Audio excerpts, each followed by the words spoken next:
પરોપકારામ વહંતિ નદ્યા પરોપકારાય ફલંતિ વૃક્ષા પરોપકારાય દુહંતિ ગાવા પરોપકારાર્થમિદમ શરીરમ. જ્યારે વરસાદ આવે ત્યારે માતા ધરતી પ્રસન્ન થઈ જાય છે અને માતૃવાત્સલ્ય બીજ સ્વરૂપે અંકુરિત થાય છે અને ઉપરનું આવરણ વસ્ત્ર પહેરવા લાગે છે. બધી જ હરિયાળી છવાઈ જાય છે. અલગ અલગ પ્રકારના રૂપ રંગ સૃષ્ટિ ધારણ કરે છે અને સૂર્યના તાપથી તપ્ત થયેલી ધરતી નવું રૂપ ધારણ કરીને ખીલી ઉઠે છે. પરોપકાર માટે વૃક્ષ ફળ આપે છે. ફળ ફૂલ પાન મૂળિયા બધું જ એ પરોપકાર માટે આપી દે છે. કોઈ પથ્થર મારે તો પણ વૃક્ષ ફળ આપે છે. વૃક્ષ વનસ્પતિ પૃથ્વી પરની સજીવ સૃષ્ટિના જીવન ચક્રમાં મહત્વની ભૂમિકા ભજવે છે. એ ઉપરાંત પૃથ્વી પરના પર્યાવરણને જીવવા લાયક રાખવામાં પણ તેનો ફાળો અમૂલ્ય છે. એક વૃક્ષ વર્ષે લગભગ 120 કિલોગ્રામ ઓક્સિજન પેદા કરી વાતાવરણમાં ભેળવે છે. વૃક્ષો વાતાવરણમાંથી પુષ્કળ માત્રામાં કાર્બન ડાયોક્સાઇડનું શોષણ કરે છે. વૃક્ષો વાતાવરણનું તાપમાન ઘટાડે છે. વૃક્ષો પોતાનો 90% ખોરાક વાતાવરણમાંથી અને માત્ર 10% ખોરાક જમીનમાંથી મેળવે છે. વૃક્ષોના મૂળ જમીનનું ધોવાણ અટકાવે છે. વૃક્ષો લાંબુ આયુષ્ય ભોગવે છે. તે વૃદ્ધ થઈને મરતા નથી, પરંતુ પ્રાણીઓ, જંગલની આગ કે મનુષ્યો દ્વારા તેનો નાશ થાય છે. વૃક્ષો પોતાના મૂળ દ્વારા જ ખોરાક મેળવે છે, પરંતુ તેનો વિકાસ ટોચ ઉપર નવી ડાળીઓ ફૂટીને થાય છે. વૃક્ષના થડમાં રહેલા ડાળીઓના સ્થાન કદી બદલાતા નથી. ભારતીય સંસ્કૃતિમાં પ્રકૃતિ તથા પર્યાવરણને પૂજનીય માનવામાં આવે છે. માણસનું નિર્માણ પણ પ્રકૃતિના તત્વોથી થયેલું છે. પૃથ્વી, જળ, અગ્નિ, વાયુ અને આકાશ, આ 5 તત્વોથી આ શરીર બનેલું છે. આ 5 તત્વોનું પ્રમાણ શરીરમાં જળવાઈ રહે ત્યારે માણસ સ્વસ્થ રહે છે. અન્ન અને ઔષધિઓમાં આ તત્વો રહેલા છે. પ્રકૃતિ માતાની જેમ આપણને જીવન આપે છે અને આપણું ભરણ પોષણ કરે છે.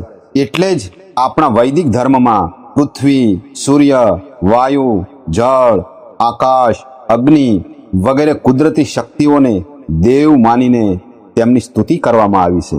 વસુંધરા, ધરતી આપણી માતા છે અને આપણે બધા તેના સંતાનો છીએ. પ્રકૃતિનું સંરક્ષણ કરવું એ જ તેની સાચી પૂજા છે. પીપળો, વડ, બીલી, તુલસી, આંબળા, લીમડો જેવા વૃક્ષ વનસ્પતિ પર્યાવરણને શુદ્ધ રાખે છે. મનુષ્યના ઉપચાર માટે ઔષધિઓ, તેનું પેટ ભરવા માટે અન્ન, કંદમૂળ, ફળ, શાકભાજી તથા શરીર ઢાંકવા માટે વસ્ત્રો, ઉદ્યોગો માટે કાચો માલ વગેરે આપણને પ્રકૃતિ જ આપે છે. વૃક્ષ વનસ્પતિ વાતાવરણમાંથી કાર્બન ડાયોક્સાઇડ તથા બીજી ઝેરી વસ્તુઓને શોષી લઈને બદલામાં આપણા જીવનનો સૌથી મહત્વનો આધાર એવો ઓક્સિજન આપે છે. ભગવાનની પૂજા, હવન તથા યજ્ઞો કરવા ફળ, ફૂલ, સમિધ વગેરે આપણને પ્રકૃતિ જ આપે છે. વૃક્ષ વનસ્પતિમાં દેવતાઓનો વાસ હોય છે. ગીતામાં ભગવાન કૃષ્ણ કહે છે, અસ્વસ્થ સર્વ વૃક્ષાણામ. તુલસીનો છોડ ભગવાન વિષ્ણુને પ્રિય છે. તુલસી શ્રી સખી શિવે પાપ હારિણી પુણ્યદે નમસ્તે નારદનૂતે નમો નારાયણ પ્રિયે. વડના વૃક્ષમાં ભગવાન શંકરનો વાસ હોય છે.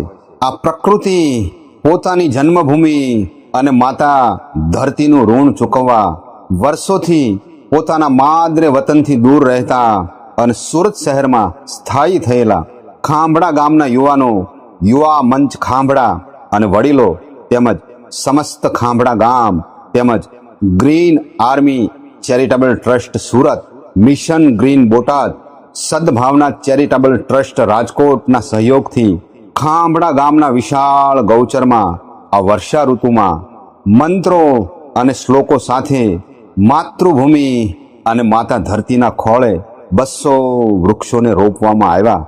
ત્યારે માતા ધરતી અને વૃક્ષ વનસ્પતિને હૃદયથી પ્રાર્થના કરીએ. આયુર્બલમ યશો વર્ચઃ પ્રજા પશૂન વસુની ચ બ્રહ્મ પ્રજ્ઞાંચ મેધાંચ ત્વન્નો દેહી વનસ્પતે. હે માતા ધરતી, હે વૃક્ષ વનસ્પતિ, તમે અમને આયુષ, બળ, યશ, તેજસ્વીપણું, પ્રજા, પશુઓ અને ધન તેમજ બ્રહ્મને જાણવાની અને સમજવાની તેજસ્વી સદબુદ્ધિ આપો.